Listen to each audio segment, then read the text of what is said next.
നമസ്കാരം, ഞാൻ NGR നമ്പൂതിരി. നിങ്ങൾക്കെല്ലാവർക്കും എൻ്റെ ചാനലിലേക്ക് ഹാർദമായ സ്വാഗതം. ഇതുവരെ ഞാൻ അവതരിപ്പിച്ചതായ എല്ലാ കഥകളും നിങ്ങൾക്ക് വളരെ വളരെ ഇഷ്ടമായി എന്ന് തന്നെ വിശ്വസിക്കുന്നു. ഇന്ന് ഇവിടെ ഞാൻ പറയാൻ പോകുന്ന പുതിയ കഥയാണ് കൈപ്പുഴത്തമ്പാൻ. മന്ത്രവാദം, ജ്യോതിഷം, ഇന്ദ്രജാലം മുതലായ വിദ്യകളിൽ അദ്വിതീയനായിരുന്ന കൈപ്പുഴത്തമ്പാനെ കുറിച്ച് കേട്ടിട്ടില്ലാത്തവരായി നമ്മുടെ മലയാളത്തിൽ അധികം പേരുണ്ടായിരിക്കുമെന്ന് എനിക്ക് തോന്നുന്നില്ല. എങ്കിലും നമ്മുടെ മലയാള രാജ്യത്ത് മുമ്പുണ്ടായിരുന്ന അനേകം മഹാന്മാരുടെ കഥകൾ ഇപ്പോൾ വിസ്മൃതി പദത്തിൽ അകപ്പെട്ടു പോയിരിക്കുന്നത് പോലെ ഈ മഹാന്റെ ചരിത്രവും കാലാന്തരത്തിൽ പോയിപ്പോയേക്കാവുന്നത് കൊണ്ട് അങ്ങനെ വരാതിരിക്കാനായി അദ്ദേഹത്തെക്കുറിച്ച് കേട്ടിട്ടുള്ള ചില സംഗതികൾ കഥാരൂപത്തിൽ ഞാൻ ഇവിടെ നിങ്ങളോട് പറയാൻ ഉദ്ദേശിക്കുന്നു. കൈപ്പുഴത്തമ്പാന്റെ ഓമന പേര് കുഞ്ചു എന്നായിരുന്നതിനാൽ അദ്ദേഹത്തെ ചിലർ കുഞ്ചുത്തമ്പാൻ എന്നും പറഞ്ഞിരുന്നു.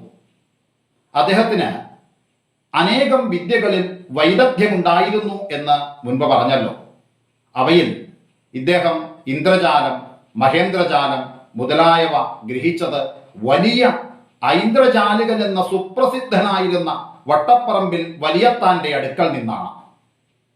കോട്ടയത്ത് രാജാവിന്റെ ശിഷ്യനും തിരുവിതാംകൂർ അശ്വതി തിരുനാൾ തിരുമനസിലെ ഗുരുവും വലിയ ഐന്ദ്രജാലികനുമായിരുന്ന പീതാംബരയ്യൻ എന്ന പാരദേശിക ബ്രാഹ്മണനെയും പത്മതീർത്ഥത്തിൽ വെള്ളത്തിനു മീതെ കച്ചവട സാമാനങ്ങൾ നിരത്തി കച്ചവടം നടത്തിയ മഹേന്ദ്രജാലക്കാരായ പട്ടാണികളെയും വെള്ളത്തിൽ മുക്കിയും മറ്റും തോൽപ്പിച്ച് തിരുവനന്തപുരത്ത് നിന്ന് ഓടിച്ച മഹാനായിരുന്ന വലിയത്താന്റെ ശിഷ്യനായിരുന്നുവെങ്കിലും തമ്പാൻ തിരിയിൽ നിന്നും കൊളുത്തിയ പന്തം പോലെ മോടിവിദ്യയിൽ ഗുരുവിനേക്കാൾ അധികം ശോഭിച്ചിരുന്നു. എങ്കിലും വലിയത്താന്റെ കാലം കഴിഞ്ഞതിൻ്റെ ശേഷമേ തമ്പാൻ തൻ്റെ വിദ്യകൾ അധികം പ്രകടിപ്പിച്ചു തുടങ്ങിയുള്ളൂ. വലിയത്താൻ കൊല്ലം 973 നാട് നീങ്ങിയ കാർത്തിക തിരുനാൾ മഹാരാജാവ് തിരുമനസിന്റെ കാലത്തും തമ്പാൻ 1022 നാട് നീങ്ങിയ സ്വാതി തിരുനാൾ തിരുമനസിന്റെ കാലത്തുമാണ് ജീവിച്ചിരുന്നത്.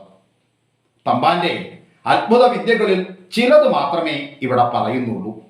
1022 നാട് നീങ്ങിയ ആ മഹാരാജാവ് തിരുമനസിന്റെ കാലത്ത് ഒരിക്കൽ തമ്പാൻ തിരുവനന്തപുരത്ത് ചെന്നിരുന്നു. തമ്പാൻ മുഖം കാണിക്കാനായി ചെന്നപ്പോൾ തിരുമനസ് കൊണ്ട് കരുവേലപ്പുര മാളികയിലാണ് എഴുന്നള്ളിയിരുന്നത്.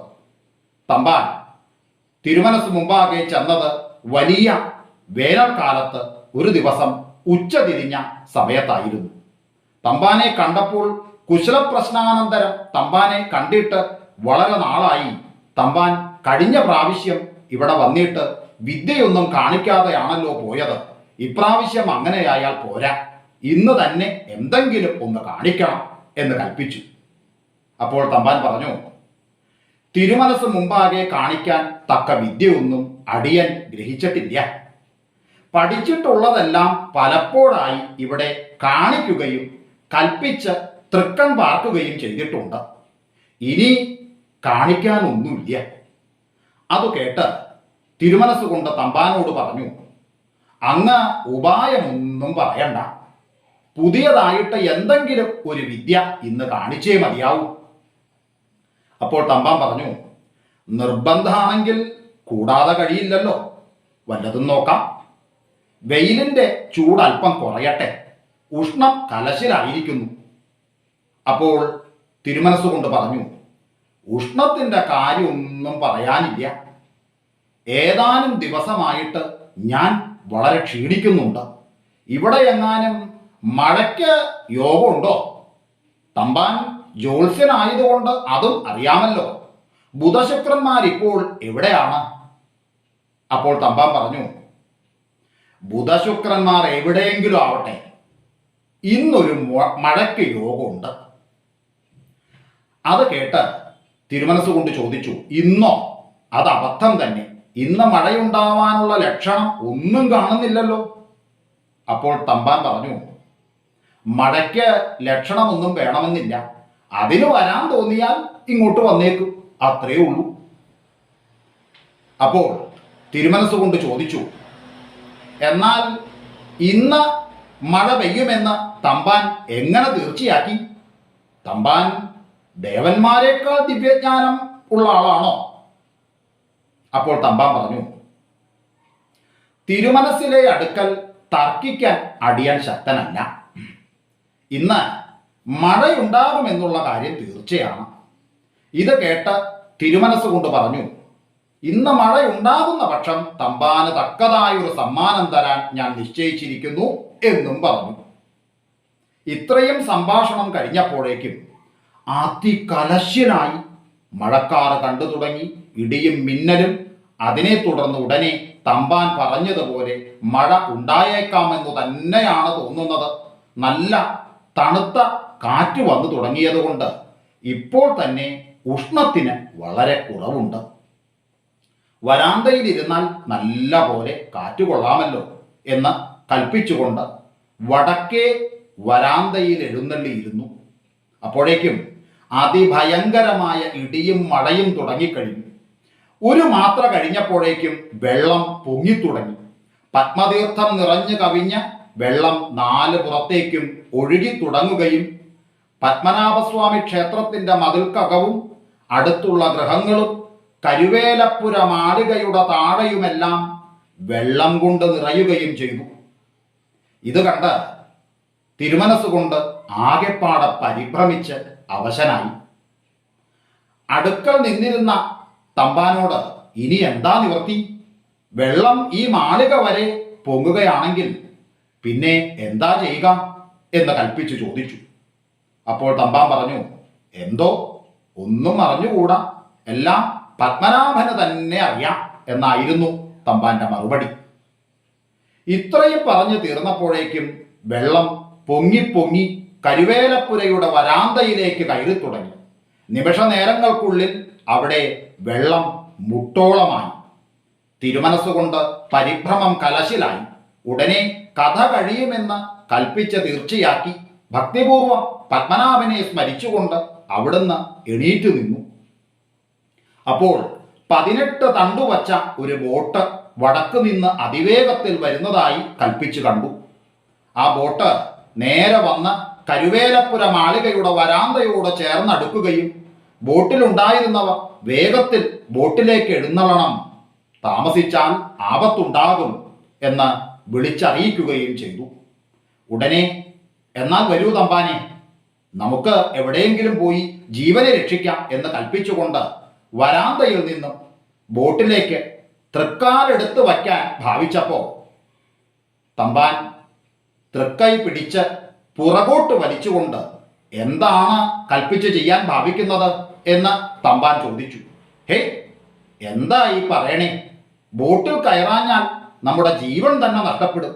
വേഗം ചിന്തിച്ചു നിൽക്കാതെ ബോട്ടിൽ കയറൂ തമ്പാൻ എന്ന് തിരുമനസ്സുകൊണ്ടും പറഞ്ഞു. ബോട്ട് എവിടെ എന്ന് തമ്പാനും പരസ്പരം ചോദ്യമായി. ഉടനെ തിരുമനസ്സുകൊണ്ട് ചുറ്റും നോക്കിയപ്പോൾ അവിടെ ബോട്ടും വെള്ളവും മഴയും മഴക്കാറും ഇടിയും മിന്നലും ഒന്നും ഉണ്ടായിരുന്നില്ല. യഥാപൂർവം നല്ല വെയിൽ മാത്രമാണ് ഉണ്ടായിരുന്നത്. അപ്പോഴാണ് ഇതെല്ലാം തമ്പാന്റെ ഇന്ദ്രജാല വിദ്യ ആയിരുന്നു എന്ന് തിരുമനസ്സിലേക്ക് ബോധ്യമായത്. ഉടനെ ഒന്നാം തരത്തിൽ 2 വീരശൃംഖല വരുത്തി തമ്പാന്റെ 2 കൈക്കും കൽപ്പിച്ച് ഇടുവിച്ചു. തമ്പാന്റെ വിദ്യ കുറച്ചധികമായി പോയി. ഇത്രയും വേണ്ടായിരുന്നു. ഞാൻ വല്ലാതെ പരിഭ്രമിച്ചു പോയി. എങ്കിലും സന്തോഷായി. എന്നാൽ ഇതുകൊണ്ട് മതിയായില്ല. ഇത് ഞാൻ മാത്രമല്ലേ കണ്ടുള്ളൂ. നാളെ ഉച്ചയ്ക്ക് എല്ലാവർക്കും കാണാൻ സൗകര്യമുള്ള സ്ഥലത്ത് വച്ച് പരസ്യമായിട്ട് ചില വിദ്യകൾ കൂടി കാണിക്കണം എന്ന് കൽപ്പിക്കുകയും തമ്പാൻ അങ്ങനെയാവാമെന്ന് സമ്മതിക്കുകയും ചെയ്തു. പിറ്റേ ദിവസം തമ്പാന്റെ ജാലവിദ്യാ പ്രദർശനം ഉണ്ടെന്ന് കേട്ട് അവിടെ അസംഖ്യം ആളുകൾ കൂടി. മഹാരാജാവ് തിരുമനസ്സുകൊണ്ട് കരുവേലപ്പുര മാളികയിൽ എഴുന്നള്ളിയിരിക്കുകയും ചെയ്തു. അപ്പോൾ തമ്പാൻ എല്ലാവരും കാണെ മെതിയടിയിൽ കയറി വെള്ളത്തിൻ്റെ മീതെ നടന്ന് പത്മതീർത്ഥ കുളത്തിൻ്റെ മധ്യഭാഗത്ത് ചെന്ന് അവിടെ ഒരു കരിമ്പടം വിരിച്ച് അതിൽ അനേകം കച്ചവട സാമാനങ്ങൾ നിരത്തി വച്ചുകൊണ്ടിരുന്നു. അവിടെ ഇരുന്നു കൊണ്ട് തമ്പാൻ പല വിദ്യകളും കാണിച്ചു. അവയെല്ലാം കണ്ട് തിരുമനസ്സുകൊണ്ടും കാഴ്ചക്കാരായ ഇതര ജനങ്ങളും ഏറ്റവും വിസ്മയിച്ചു. തമ്പാൻ കുറച്ച് ദിവസം തിരുവനന്തപുരത്ത് താമസിച്ചിട്ട് മടങ്ങിപ്പോവുകയും ചെയ്തു. തമ്പാൻ യാത്ര അറിയിച്ചപ്പോൾ പതിവുള്ള സമ്മാനവും യാത്രാ ചെലവ് വകയ്ക്ക് 1000 പണവും കൽപ്പിച്ചു കൊടുത്തിട്ട് പറഞ്ഞു, തമ്പാൻ താമസിയാതെ ഇനിയും വരണം എന്ന് കൽപ്പിക്കുകയും ചെയ്തു. തമ്പാൻ പിന്നീടൊരിക്കൽ തിരുവനന്തപുരത്ത് ചെന്നപ്പോഴും വിദ്യ വല്ലതും കാണിക്കണമെന്ന് തിരുമനസ്സുകൊണ്ട് നിർബന്ധപൂർവം കൽപ്പിക്കുകയാൽ അങ്ങനെയാകാമെന്ന് സമ്മതിച്ചു. വലിയ കൊട്ടാരത്തിന്റെ മുറ്റത്ത് ഒരു വലിയ കരിമ്പടം വിരിച്ച് അവിടെ ഇരുന്നു കൊണ്ട് ചില വിദ്യകൾ കാണിക്കാനായി ഭാവിച്ചു. അപ്പോ മേൽഭാഗത്ത് നിന്ന് ഒരു നൂലിറങ്ങി വന്നു. അതിൻ്റെ അറ്റത്ത് ഒരു എഴുത്ത് ഉണ്ടായിരുന്നു. അത് വന്ന് തമ്പാന്റെ തലയ്ക്ക് മീതെ ആയപ്പോ അവിടെ നിന്നു. ഉടനെ തമ്പാൻ ആ എഴുത്തെടുത്ത് വായിച്ചു നോക്കിയിട്ട് അടുക്കൽ തന്നെ എഴുന്നള്ളിയിരിക്കുന്ന തിരുമനസിന്റെ അടുക്കൽ ചെന്ന് പറഞ്ഞു, എനിക്ക് ഇനിയിപ്പോൾ ഇവിടെ നിൽക്കാൻ നിവൃത്തിയില്ല. ദേവേന്ദ്രന്റെ ഒരെഴുത്ത് വന്നിരിക്കുന്നു. അതിനാൽ ദേവലോകത്ത് പോയി തിരിച്ചു വന്നിട്ട് വല്ലതും വിദ്യ കാണിക്കാം എന്നറിയിക്കുകയും ആ എഴുത്ത് തിരുമനസിന്റെ തൃക്കൈയിൽ കൊടുക്കുകയും ചെയ്തു. ആ എഴുത്ത് ദേവനാഗരാക്ഷരത്തിൽ ഗീർവാണ ഭാഷയിൽ എഴുതപ്പെട്ടതായിരുന്നു. അതിലെ സംഗതിയുടെ ചുരുക്കം എന്തായിരുന്നു എന്ന് വച്ചാൽ, ദേവലോകത്ത് അതിഭയങ്കരമായ ദേവാസുര യുദ്ധം ആരംഭിച്ചിരിക്കുന്നു എന്നും അതിനാൽ ദേവേന്ദ്രനെ സഹായിക്കുവാനായി തമ്പാൻ ക്ഷണത്തിൽ ചെല്ലണമെന്നുമായിരുന്നു. അതിൽ തമ്പാന്റെ പേർക്കുള്ള മേൽവിലാസവും ദേവേന്ദ്രന്റെ പേരും ഒപ്പും മുദ്രയും ഉണ്ടായിരുന്നു. തിരുമനസ്സുകൊണ്ട് ആ എഴുത്ത് തൃക്കൺ പാർത്തുകൊണ്ടിരുന്നപ്പോൾ തമ്പാൻ ആ നൂലിന്മേൽ പിടിച്ചുകൊണ്ട് മേലോട്ട് പൊങ്ങിപ്പോവുകയും ക്ഷണനേരം കൊണ്ട് അദ്ദേഹം അദൃശ്യനായി തീരുകയും ചെയ്തു. അപ്പോൾ തിരുമനസ്സുകൊണ്ടും അവിടെ കൂടിയിരുന്നവരെല്ലാം അത്ഭുത പരവശന്മാരായി തീർന്നു. ഏകദേശം ഒരു നാഴിക കഴിഞ്ഞപ്പോൾ ആ സ്ഥലത്ത് മഴ പെയ്യുന്നത് പോലെ മേൽഭാഗത്ത് നിന്നും രക്തം വീണു തുടങ്ങി. കുറച്ചുകൂടി കഴിഞ്ഞപ്പോൾ ദേഹത്തിൽ നിന്ന് മുറിഞ്ഞ് വേർപെട്ട ചില ശിരസ്സുകളും കൈകളും കാലുകളും തലയില്ലാത്ത ചില മൃതശരീരങ്ങളും മീതയ്ക്ക് മീതെ വന്ന് വീണ് അവിടം നിറഞ്ഞു. ആ കൂട്ടത്തിൽ അനേകം ആനകളുടെയും കുതിരകളുടെയും ശവങ്ങളും ഉണ്ടായിരുന്നു. ഇങ്ങനെ ചിലതൊക്കെ കൂടി കണ്ടു തുടങ്ങിയപ്പോൾ എല്ലാവർക്കും ആശ്ചര്യത്തോടു കൂടി വല്ലാത്ത ഒരു ഭയം കൂടി ഉണ്ടായിത്തീർന്നു. ഒടുക്കം രക്തപ്രവാഹത്തോടു കൂടി തമ്പാന്റെ തലയും അവിടെ വന്നു വീണു. അത് കണ്ടപ്പോ ഇതെല്ലാം തമ്പാന്റെ വിദ്യയാണെന്ന് നല്ല നിശ്ചയമുണ്ടായിരുന്ന തിരുമനസ്സിലെ ആ തിരുവുള്ളത്തിലും സ്വല്പം ഒരു വികാരഭേദം ഉണ്ടായിപ്പോയി. ഇതെല്ലാം കണ്ടുകൊണ്ട് ഒരു മറയുടെ ഉള്ളിൽ നിന്നിരുന്ന ഒരു അമ്മ തമ്പാന്റെ തലകൂടി കണ്ടപ്പോൾ മൂർച്ഛിച്ച് വീണുപോയി. ഉടനെ തിരുമനസ്സുകൊണ്ട് അതറിഞ്ഞ് എണീറ്റ് അങ്ങോട്ടേക്ക് എഴുന്നള്ളാനായി തിരിഞ്ഞപ്പോ തമ്പാൻ തിരുമനസിന്റെ പുറകിൽ നിന്നുകൊണ്ട്, ഹേ, ഇനി പരിഭ്രമിക്കാനും പേടിക്കാനൊന്നുമില്ല, ഇന്നത്തെ കളി കഴിഞ്ഞു എന്ന് പറഞ്ഞു. തിരുമനസ്സുകൊണ്ട് തിരിഞ്ഞു നോക്കിയപ്പോ ആ മുറ്റത്ത് തമ്പാനെയല്ലാതെ മറ്റൊന്നും കാണാനുണ്ടായിരുന്നില്ല. ആ പ്രാവശ്യം തിരുമനസ്സുകൊണ്ട് സന്തോഷിച്ച് തമ്പാന് അനേകം സമ്മാനങ്ങൾ കൽപ്പിച്ച് കൊടുക്കുകയുണ്ടായി. ഈ വിദ്യ തമ്പാൻ ഒരിക്കൽ തൻ്റെ അമ്മയെ കാണിക്കാനായി സ്വഗൃഹത്തിൽ വച്ചും കാണിച്ചിട്ടുണ്ട്. കൈപ്പുഴ തമ്പാൻ ഒരിക്കൽ പന്തളത്ത് ചെന്നിരുന്നു. തമ്പാനെ കണ്ടപ്പോൾ അവിടത്തെ വലിയ തമ്പുരാൻ തമ്പാനെയും തമ്പാന്റെ വിദ്യകളും കണ്ടിട്ട് ഇശ്യകാലായി, ഇന്ന് നേരം വൈകിയല്ലോ, അതുകൊണ്ട് നാളെ മതി, എന്തെങ്കിലും ഒരു വിദ്യ കാണിക്കണം എന്ന് കൽപ്പിച്ചു. പ്രായാധിക്യം കൊണ്ട് വിദ്യകളൊക്കെ ഈയിടെ നിർത്തിവച്ചിരിക്കുകയാണ്, ഇനി അതിനൊക്കെ പുറപ്പെട്ടാൽ ഒന്നും ശരിയാവില്ല എന്ന് തമ്പാൻ മറുപടി പറഞ്ഞപ്പോ, ഉപായമൊന്നും പറയണ്ട, ഏതെങ്കിലും ഒന്ന് കാണിക്കാതെ തമ്പാനെ ഞാൻ ഇവിടെ നിന്നും വിട്ടയക്കില്ല എന്ന് വലിയ തമ്പുരാൻ വീണ്ടും കൽപ്പിച്ചു. അതിനുശേഷമായി തമ്പാൻ ഒന്നും പറഞ്ഞില്ല. തമ്പാൻ അന്ന് അവിടെ താമസിച്ചു. പിറ്റേ ദിവസം രാവിലെ വലിയ തമ്പുരാനും തമ്പാനും കൂടി കുളിക്കാനായി പുഴക്കടവിലേക്ക് പോയി. കടവിൽ ചെന്ന് രണ്ടുപേരും പല്ല് തേച്ചുകൊണ്ടിരുന്നപ്പോൾ തമ്പാൻ ചോദിച്ചു, ഈ ആറ്റിൽ മുതലയുണ്ടോ എന്ന് ചോദിച്ചു.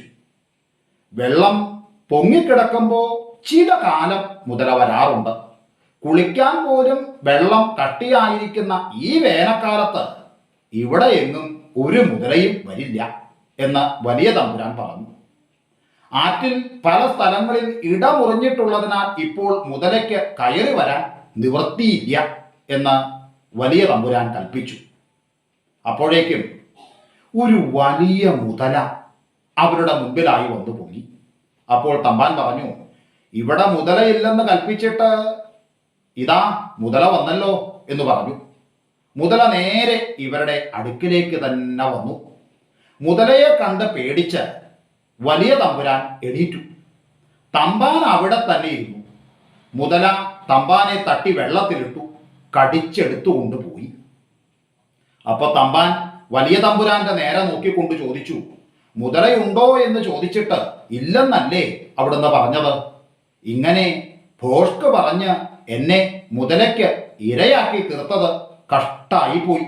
ഇത് അവിടേക്ക് ചേർന്ന പ്രവൃത്തിയല്ല എന്ന് പറഞ്ഞു. അപ്പോഴേക്കും മുതല തമ്പാനെയും കൊണ്ട് കുറെ അകലെ പോയി താണു. വലിയ തമ്പുരാൻ ആകപ്പാടെ ഏറ്റവും വിഷണ്ണനായി തീർന്നു. ഉടനെ കരയ്ക്ക് കയറി നിന്നുകൊണ്ട് ഭൃത്യന്മാരെയും മറ്റും വിളിച്ചു വരുത്തി വിവരം കൽപ്പിച്ചു. അപ്പോഴേക്കും പരസ്പരം എല്ലാവരും അങ്ങോട്ടും ഇങ്ങോട്ടും പറഞ്ഞ ഈ വർത്തമാനം എല്ലാവരും അറിഞ്ഞു. വലക്കാരും മറ്റുമായി അവിടെ അസംഖ്യം ആളുകൾ കൂടിക്കഴിഞ്ഞു. വല വീശിയും ആളുകൾ ഇറങ്ങി തപ്പിയും മറ്റും ആറ്റിൽ എല്ലാം പല വിധത്തിൽ പരിശോധനകൾ നടത്തി. ഒരു ഫലവും ഉണ്ടായില്ല. തമ്പാനെ എന്നല്ല മുതലയെ പോലും അവിടെ എങ്ങും കണ്ടില്ല. നേരം ഉച്ചയായപ്പോൾ ഇച്ഛാഭംഗത്തോടുകൂടി എല്ലാവരും പിരിഞ്ഞു. വലിയ വിഷാദത്തോടുകൂടി വലിയ തമ്പുരാൻ നീരാട്ടുകുളി കഴിച്ച് അമ്പലത്തിലേക്ക് എഴുന്നള്ളി. വലിയ തമ്പുരാൻ എഴുന്നള്ളി ദർശനം കഴിക്കാതെ നടയടച്ചു പോകുന്നത് ശരിയല്ലല്ലോ എന്ന് വിചാരിച്ച് ശാന്തിക്കാരൻ അവിടെ കാത്തിരിക്കുന്നു ഉണ്ടായിരുന്നു. അപ്പോ അവിടെ വലിയമ്പലത്തിൽ ജപിച്ചുകൊണ്ടിരുന്ന ആ കൈപ്പുഴ തമ്പാൻ വലിയ തിരുമനസിനോടായി ചോദിച്ചു, ഇന്ന് നീരാട്ടുകുളിക്ക് ഇത്ര അമാന്തം പറ്റിയത് എന്താണ് എന്ന് ചോദിച്ചു. മുതല പിടിച്ചുകൊണ്ടുപോയ തമ്പാനെ അവിടെ കണ്ടപ്പോ അത്ഭുത പരവശനായി തീർന്ന വലിയ തമ്പുരാൻ ചോദിച്ചു, തമ്പാൻ ഇവിടെ എങ്ങനെ എത്തി? ഇതറിഞ്ഞെങ്കിൽ ഞാൻ കുളിക്കാൻ ഇത്രയും അമാന്തിക്കില്ലായിരുന്നു. തമ്പാൻ എന്നെ ചതിക്കുകയാണല്ലോ ചെയ്തത് എന്ന് കൽപ്പിച്ചു. വിദ്യ വല്ലതും കാണിക്കണമെന്ന് അവിടുന്ന് നിർബന്ധിച്ചിട്ടല്ലേ ഇത്രയും കാണിച്ചത്? എന്നിട്ട് എന്നെ കുറ്റപ്പെടുത്തുന്നത് ശരിയാണോ എന്ന് തമ്പാനും ചോദിച്ചു. അനന്തരം രണ്ടുപേരും സ്വാമി ദർശനം കഴിച്ച് കോയിക്കലേക്ക് പോയി ഊണും കഴിച്ച് അപ്പോൾ തന്നെ തമ്പാൻ യാത്രയാവുകയാൽ അവിടെ നിന്നും തമ്പാന് അനേകം സമ്മാനങ്ങൾ കൊടുത്തയക്കുകയും ചെയ്തു. ഇത്രയും പറഞ്ഞുകൊണ്ട് തന്നെ ഈ കൈപ്പുഴ തമ്പാൻ ഇന്ദ്രജാല വിദ്യയിൽ അനന്യസാധാരണമായ നൈപുണ്യമുണ്ടായിരുന്നുവെന്ന് നിങ്ങൾക്ക് സ്പഷ്ടമായി കാണുമല്ലോ. അതിനാൽ ഇനി ഈ ഭാഗം അധികം വിസ്തരിക്കുന്നില്ല. തമ്പാൻ ജ്യോതിഷത്തിലും അതിസമർത്ഥനായിരുന്നു എന്നുള്ളതിലേക്ക് ദൃഷ്ടാന്തമായിട്ട് ഒരു സംഗതി കൂടി പറഞ്ഞിട്ട് ഈ കഥ ഇവിടെ അവസാനിപ്പിക്കാമെന്ന് വിചാരിക്കുന്നു. ഒരിക്കൽ തമ്പാൻ തിരുവനന്തപുരത്ത് ചെന്ന് മുഖം കാണിച്ച സമയം തിരുമനസ്സുകൊണ്ട് ചോദിച്ചു, തമ്പാൻ വലിയ ജ്യോത്സ്യനാണെന്നാണല്ലോ ജനങ്ങൾ പറയുന്നത്. അതിനാൽ ഞാൻ എന്ന് ഏത് സമയത്ത് മരിക്കുമെന്ന് ഒന്ന് എഴുതി തരണം എന്ന് കൽപ്പിച്ചു. ഇത് അനാവശ്യമാണ്. മരണ ദിവസം മുൻകൂട്ടി അറിഞ്ഞാൽ ആർക്കും വ്യസനവും പരിഭ്രമവും ഉണ്ടാകും. അതിനാൽ അതറിയാതിരിക്കുകയാണ് നല്ലത് എന്ന് തമ്പാൻ തിരുമനസിനെ അറിയിച്ചു. അതൊന്നും സാരമില്ല, ഇതൊന്ന് നിശ്ചയമായിട്ടും എഴുതി തരണം എന്ന് വീണ്ടും നിർബന്ധപൂർവം കൽപ്പിക്കുകയാൽ ഇന്നയാണ്ട് ഇന്ന മാസം ഇത്രാം തീയതി ഇന്ന സമയത്ത് നാട് നീങ്ങും എന്ന് തമ്പാൻ എഴുതി കൊടുത്തു. അത് കേട്ടപ്പോൾ ഉടനെ തന്നെ തമ്പാൻ എന്നാണ് മരിക്കുന്നതെന്ന് പ്രവചിക്കുവാൻ സാധിക്കുമോ എന്ന് കൽപ്പിച്ചു ചോദിച്ചു. അത് തിരുമനസ് മരണപ്പെടുന്നതിന് 2 കൊല്ലം മുൻപാണ് എന്നറിയിച്ചു. അപ്പോൾ എന്നാൽ അതുകൂടി വിവരമായി ഒന്ന് എഴുതി തരണം എന്ന് കൽപ്പിക്കുകയും തമ്പാൻ അതും എഴുതി കൊടുക്കുകയും ചെയ്തു. ഇത് കഴിഞ്ഞിട്ട് ഏതാനും കൊല്ലങ്ങൾക്ക് ശേഷമായിരുന്നു നമ്മുടെ തമ്പാന്റെ മരണം. തമ്പാൻ മരിക്കുന്ന ദിവസമെടുത്തപ്പോൾ സംസ്കാരത്തിന് വേണ്ടുന്ന ചന്ദനമുട്ടി, പട്ട് മുതലായവയും പിണ്ടമടിയന്തരത്തിന് വേണ്ടുന്ന പണവും കൊടുത്ത് കൽപ്പിച്ച് ആളുകളെ അയച്ചു. ഇവയെല്ലാം കൊണ്ട് തമ്പാന്റെ കോവിലകത്തിന് സമീപം എവിടെയെങ്കിലും പോയി ഗൂഢമായി താമസിക്കുകയും ആ സമയത്ത് തമ്പാൻ മരിച്ചുവെങ്കിൽ ഇതെല്ലാം തമ്പാന്റെ അനന്തരവനെ ഏൽപ്പിച്ച് തിരികെ വന്ന് വിവരം അറിയിക്കുകയും തമ്പാൻ മരിച്ചില്ല എങ്കിൽ എല്ലാം തിരികെ കൊണ്ടുപോരുകയും ചെയ്യണമെന്ന് കൽപ്പിക്കുകയും ചെയ്തു. കൽപ്പിച്ചതുപോലെ ആളുകൾ പോയി തമ്പാന്റെ കോവിലകത്തിന് സമീപത്ത് ഒരു സ്ഥലത്ത് ഒളിച്ചു താമസിച്ചു. മരിക്കാനുള്ള സമയമായപ്പോൾ തമ്പാൻ മുണ്ടും മറ്റും മാറ്റിയുടുത്ത് കാലും മുഖവും കഴുകി ഭസ്മം, ചന്ദനം, ഗോപി മുതലായവ ധരിച്ചു. സുഗന്ധ പുഷ്പങ്ങൾ ചൂടി. അതിനുശേഷം അനന്തരവനെ വിളിച്ച് പുല്ലും മണലും വിരിക്കാൻ പറഞ്ഞു. വിരിപ്പിച്ചു. അതിന്മേൽ കിടന്നു. നാരായണനാമം ജപിച്ചുകൊണ്ട് മരിച്ചു. അതുവരെ തമ്പാന് യാതൊരു സുഖക്കേടും ഉണ്ടായിരുന്നില്ല. തമ്പാൻ മരിച്ചപ്പോഴേക്കും കൽപ്പിച്ചയച്ച ആളുകൾ അവിടെ എത്തി കൽപ്പിച്ച് കൊടുത്തയച്ചിരുന്നതെല്ലാം തമ്പാന്റെ അനന്തരവനെ ഏൽപ്പിച്ചിട്ട് തിരിച്ചു വന്ന് വിവരം തിരുമനസിനെ അറിയിച്ചു. നിശ്ചിത സമയത്ത് തന്നെ തമ്പാൻ മരിച്ചു എന്നറിഞ്ഞപ്പോൾ തിരുമനസിലേക്ക് വല്ലാതെ ഒരു ആധി ഉണ്ടായി. പിന്നെ നാട് നീങ്ങുന്നതുവരെ തിരുമനസിന് ബുദ്ധിക്ക് നല്ല തന്റേടമില്ലായിരുന്നുവെന്നാണ് കേട്ടുകേൾവി. തമ്പാൻ എഴുതി കൊടുത്തിരുന്ന സമയത്ത് തന്നെ തിരുമനസ് നാട് നീങ്ങുകയും ചെയ്തു. ഈ ഒരു സംഗതി കൊണ്ട് തന്നെ തമ്പാൻ വലിയ ജ്യോത്സ്യനായിരുന്നുവെന്നും നിങ്ങൾക്ക് വളരെ സ്പഷ്ടമായി കാണുമല്ലോ അല്ലേ? ഇങ്ങനെ അദ്ദേഹത്തിൻ്റെ വൈദ്യം, മന്ത്രവാദം മുതലായവയെക്കുറിച്ചും അനേകം കഥകൾ പറയാനുണ്ട്. അതെല്ലാം ഇനി വേറൊരു അവസരത്തിൽ ആവാമെന്ന് വിചാരിച്ചിട്ട് ഇപ്പോൾ ഈ കഥ ഇവിടെ നിർത്തുന്നു.